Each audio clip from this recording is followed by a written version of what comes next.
How to fix unoriginal content strikes on TikTok.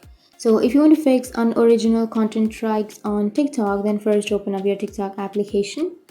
Make sure that you have a stable internet connection and make sure that you're logged in. Once you've logged in, go for your profile, which is on the bottom right, and then go for the upper right, which has that three-bar icon. Go for settings and privacy, and under that, you can scroll down and tap on report a problem. And here, you can simply scroll all the way down and tap on submit a report.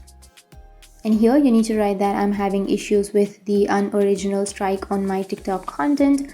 I need this to be fixed because it's my content and I used it in regards to fair use. So please fix this issue for me. It's very important.